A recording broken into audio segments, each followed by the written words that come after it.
Hello students, this is Professor McDonald. Again, this will be a narrated PowerPoint slide presentation that I will post to YouTube. Next slide. This particular chapter, Chapter 12, deals with future trends and projections. Trends and projections. I think it's important to differentiate too relative to projections. Projections are not the same thing as predictions. In the textbook, they define projections as that involves theoretical constructs of trends based on available data.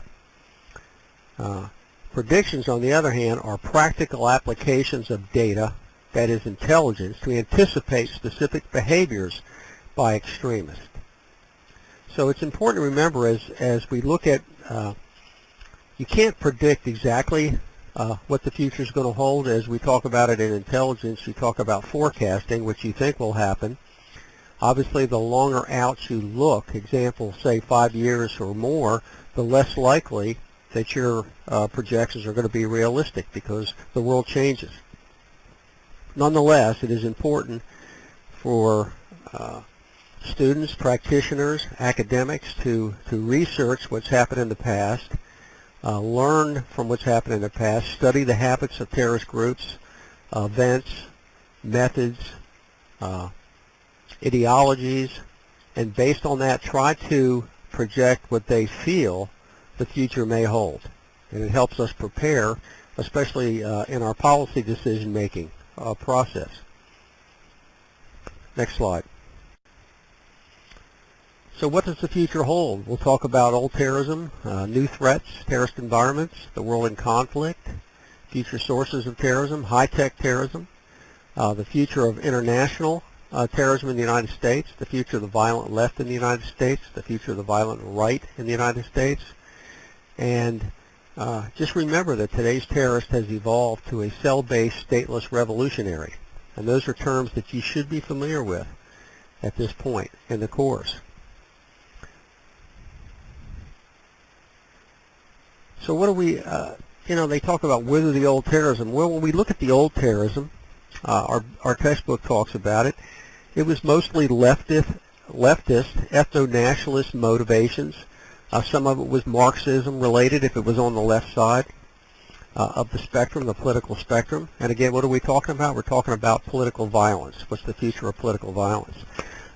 Also in the old terrorism, we looked at relatively low casualty rates. Normally the organizations were very well defined, more of your triangle, traditional organizational design that we see in our police departments and our military. We have the general on top and the different layers of management.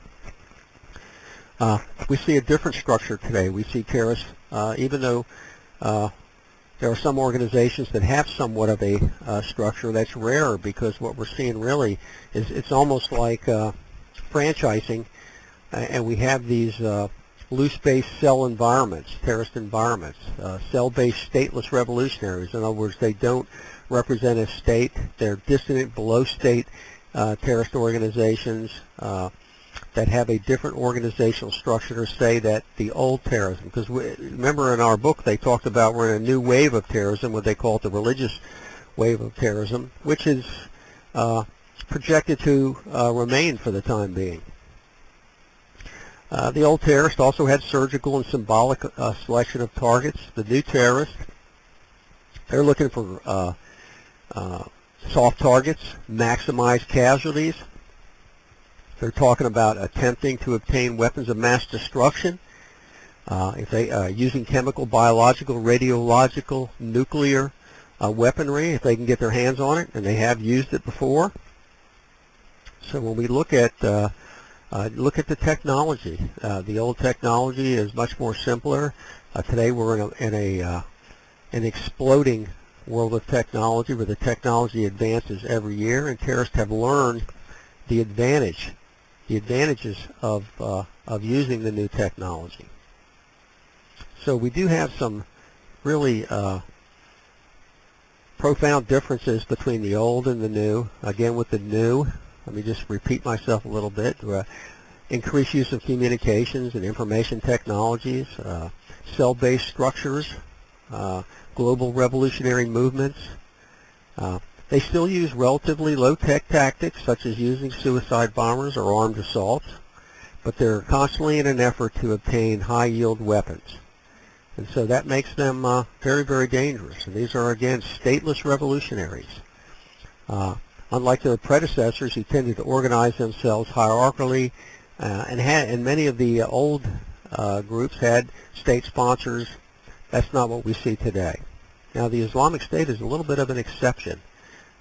They do control territory, and even though it's not discussed in the text, they do control territory.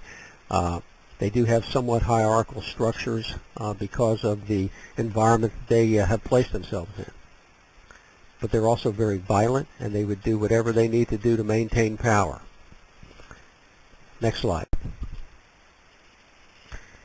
Modern era predicted to continue. Yes, that's what we're talking about. This age of religious terrorism, this new terrorism, is predicted to continue. You can see with the photo there, they're obviously the new terrorists. They're training their young. We still have people that are on the social and political margins, people that feel like they've been deprived of the opportunity to be successful in life for whatever reason, and as a result, they may form factions. They may initially try to engage and initiate change within their political environment through politics. But if that doesn't work, they may resort to violence, and that's what we see with some of our dissident groups. You have movements and nations sometimes adopt religious or ethno-supremacist doctrines that justify aggressive political behavior. When we talk about religious doctrines, if you look at Al-Qaeda, if you look at the Islamic State, they believe in this Muslim caliphate. They believe that they are the true religion, and that anybody that opposes them or doesn't believe as they do are infidels and should be targeted. And not just the adults, but the children or anybody else that's associated with those infidels. And so what we see is these supremacist doctrines. They know better. Their religion is right. Ours is wrong. And we still see in the world today, many states still value the utility of domestic and foreign terrorism. And so, for example, if you look at a state like Iran, they're aggressively involved in supporting terrorist activities, shipping arms to the Iraq insurgents during the American war there in the last 10 years after 9/11 and the Iraq war, shipping weaponry to Hezbollah in Lebanon to carry on attacks against Israel, shipping weaponry to Hamas, the Palestinian movements within Israel, again to arm them in their struggle against Israel. So Iran has a large footprint, and especially in the Middle East, and they are very, very strict. Strict government. Would not be surprising to see them use violence to maintain order. If you look at Syria today, which is mired in a civil war, to maintain power, the Syrian government has been known to slaughter its own people and to use terrorist techniques. And these tactics are done simply to maintain power. And so you can see domestic terrorism like you see with Syria, and you also can see foreign terrorism, or even you can call it international terrorism actions that are supported by states like Iran.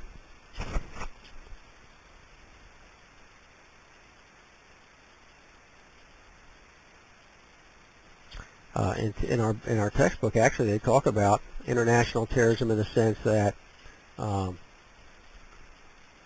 Israelis actually in 2002 intercepted a vessel that was carrying arms, Iranian arms, through a proxy to the Palestinians. So this is not just what people say. These are things that have been proven by information and intelligence that has been developed. This dissident terrorism, especially at the religious level, will remain in the near term. You folks will be dealing with it when you get in the field. Next slide.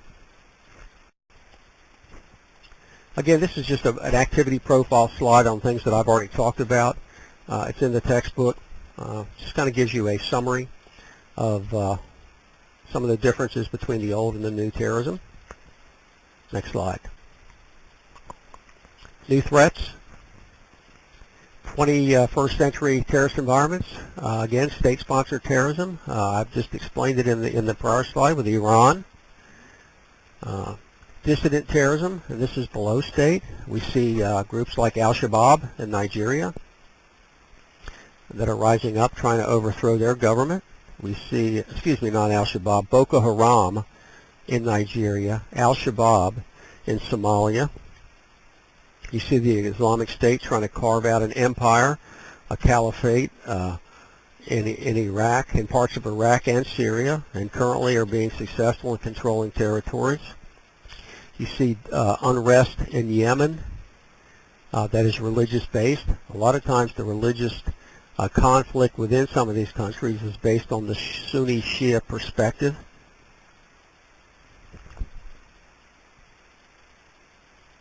So ideological terrorism, the ideology may be what you see with the religious terrorist.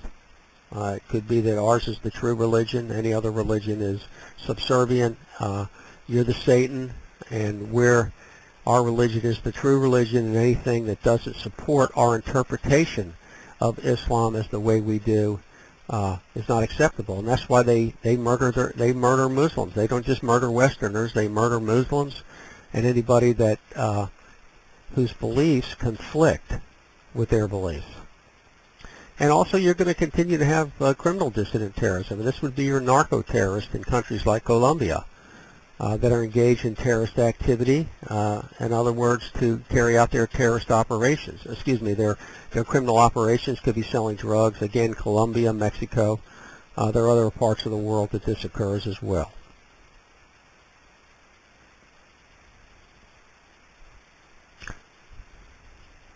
But what's interesting is when you look at ideological terrorism too, in places like like Europe, you now have a rise of what they call right-wing movements, kind of like neo-Nazis, and their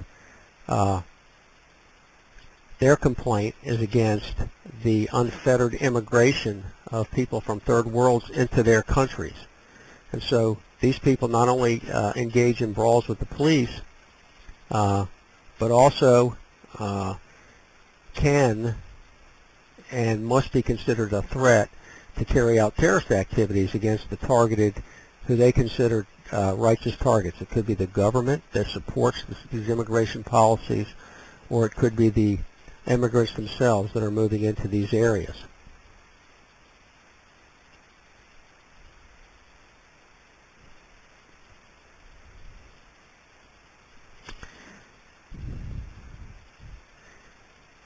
Next slide.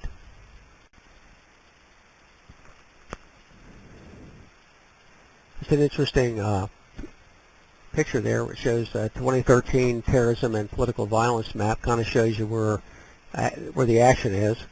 When we look at future sources of terrorism in this chapter, they also break it down somewhat by the world in conflict, and they talk about certain areas. Obviously the Middle East will continue to be a problem.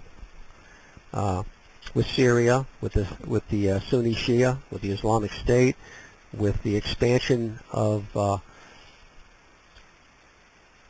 Al-Qaeda in the Arabian Peninsula, places like Yemen, North Africa. You see the emergence of Boko Haram in Nigeria. Northern Africa right now is under siege too, as some of these terrorist organizations are taking advantage of countries like Libya and Somalia, where there's really no strong central government to maintain control. So the Middle East will continue to be a hotbed, and they'll also engage in international terrorism attacks. They talk about Iraqi insurgents bombing the UN headquarters in Iraq in 2003, killing a United Nations Commissioner for Human Rights. Palestine and Israel, obviously we're no closer to a settlement in that environment, so anticipate that'll continue to be a problem, a political challenge.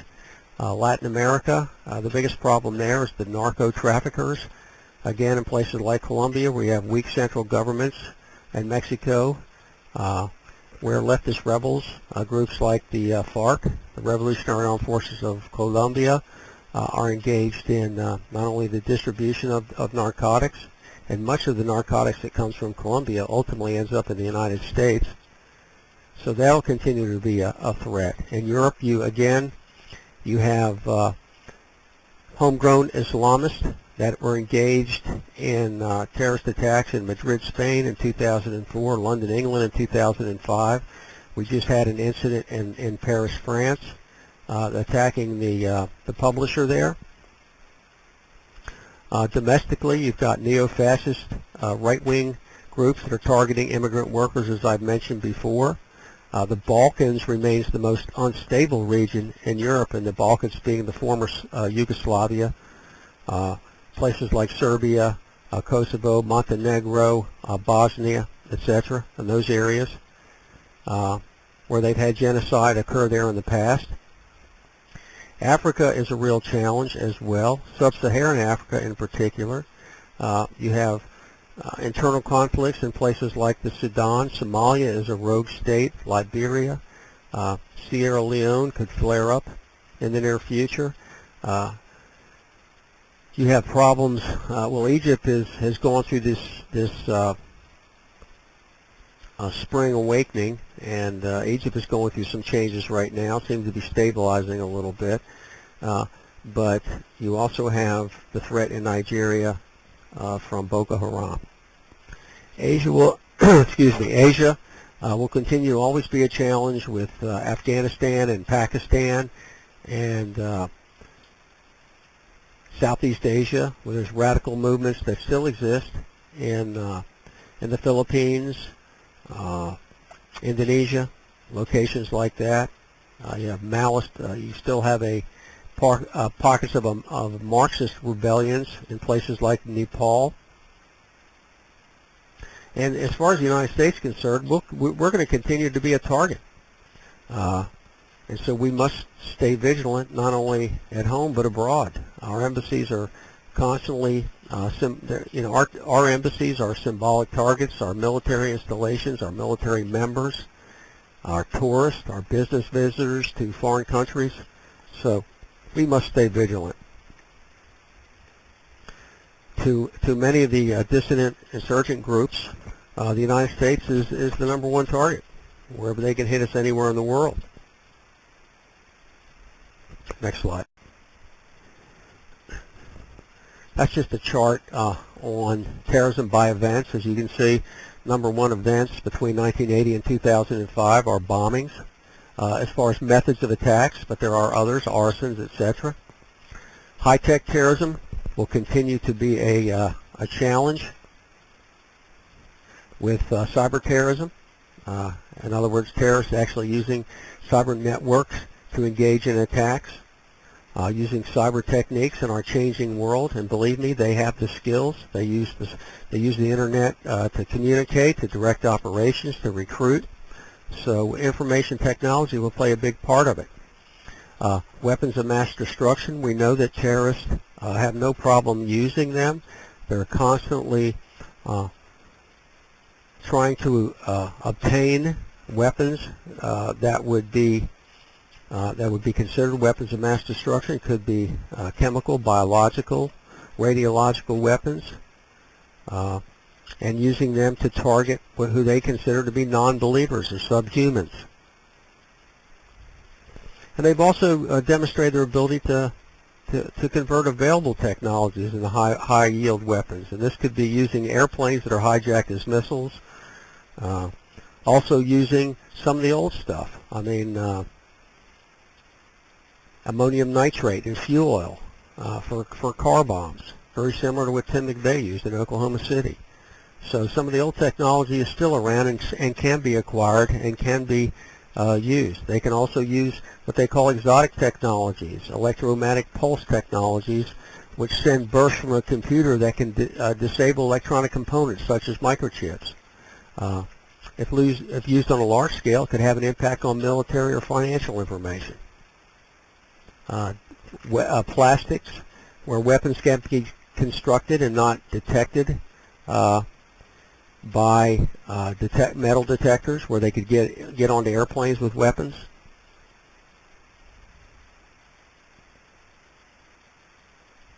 Again, the old technologies also can be used, but these new technologies,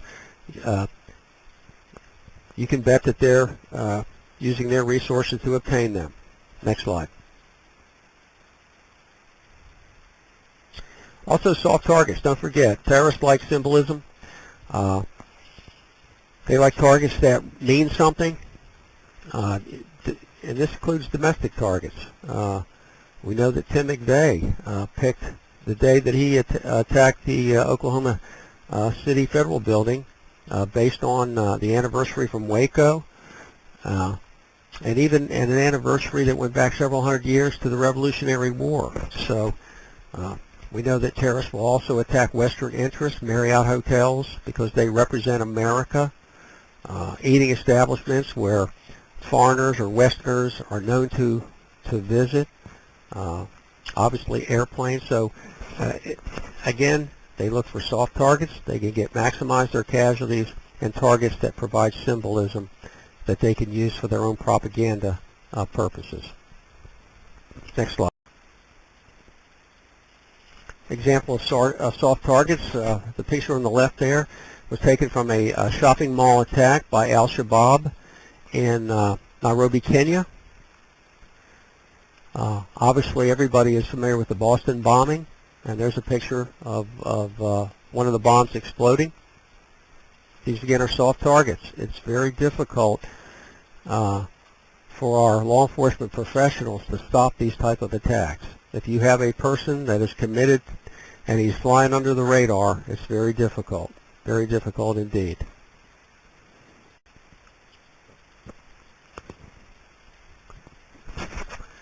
Terrorism in the United States will continue to be a preferred target for international terrorists, both domestically and abroad. We have international representation in many countries. This is not a new phenomenon. We can expect it. The future of the violent left in the United States. You still have single-issue extremists like environmentalist extremists, groups like the Earth Liberation Front, etc. They're still around, even though they're not as strong as they were. You also have nascent anarchist movements that are rooted in an anti-globalist ideology. Something like these individuals that go to World Bank meetings, Wall Street occupiers. These are anarchists, and their ideology or their beliefs target, in particular, the capitalist economy, alleging exploitation by the prosperous nations of the poorer nations. So these are people that, although they haven't engaged in major terrorist attacks, these are people that need to be accounted for. The future of the violent right. Again, your possible resurgence of patriot or neo-Nazis that we've experienced before. These groups need to be monitored as to their activities to ensure that they don't spread their influence.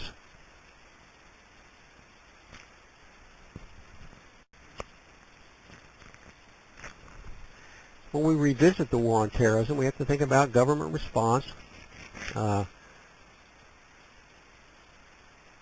on our objectives, on page 272, they talk about our objectives of disrupting and preventing terrorist conspiracies from operationalizing their plans. In other words, stopping the attacks in advance, deterring would-be terrorists from crossing the line from extremism to political violence, implementing formal and informal international treaties, laws, and task forces to create a cooperative counter-terrorist environment. We must do this. I know when I was involved with the State Department's anti-terrorism assistance program, that's what we did. We went overseas. We trained police officers, military personnel, and how to detect terrorism, how to deter terrorist activity, how to set up effective intelligence operations, how to set up counter-terrorist operations. That was our goal to these extending this level of cooperation and support, and it pays dividends. It's a lot easier to catch them over there than it is to wait till they come here. And we also want to minimize our physical destruction, our human casualties. Those are our goals relative to the war on terror, and our government responses our policies are aligned along that way. Policymakers need to make those decisions as to the options that are available to them.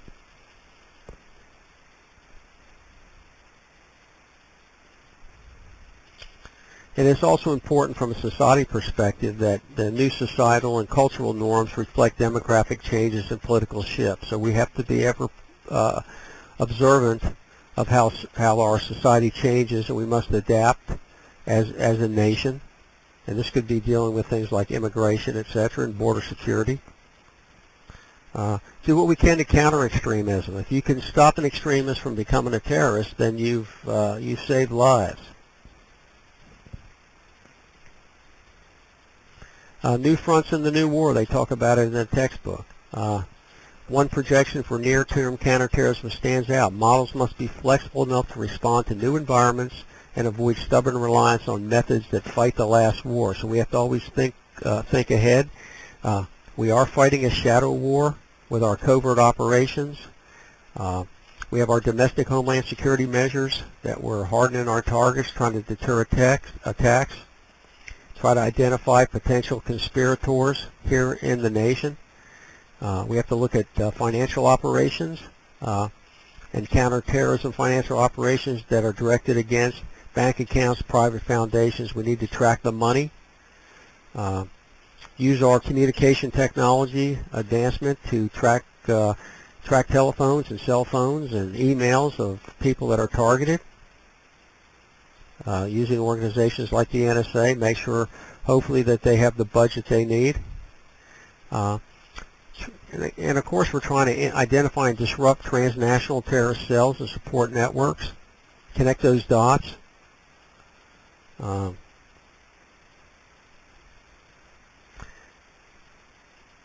Remember, violent coercion will continue to be a viable counter-terrorist option. We have to really use that multiplier effect, use our military resources, our law enforcement, our intelligence, our non-military assets, whatever we have, whatever we need, to use those assets to the advantage based on the situation. We must also cooperate with our allies throughout the world. We have to look at countering terrorist financial operations. Again, estimates have run, I've heard 400,000 was the term we always use, but even as low as $300,000 to carry out the 9/11 attack as our textbook. An attack that essentially had a major impact on our nation since 9/11, and it was carried out by a group of stateless revolutionaries. And these people will continue. And we have to also continue our efforts to identify terrorist funding, their extreme supporters, where the money's coming from, looking at things such as transnational crime that they use to support their activities, personal fortunes like Osama bin Laden, their use of extortion, kidnapping, funneling funding from private charities and foundations into terrorist activities, groups such as Hezbollah and Hamas. Trying to do whatever we can so we can track these individuals. They talk about customer anonymity, and that's one of the problems that was especially encountered pre-9/11 when you're dealing with banking systems in places like the Cayman Islands and Switzerland, where people have secret bank accounts. Keeping the pressure on them to ensure that they have an obligation to cooperate and providing information when requested. Remember, terrorists are resilient. They use the ancient practice known as Hawala, which is a alternative transnational system of brokers. I think we've talked about that in class here before, but ways to transfer money where there's no paper trail.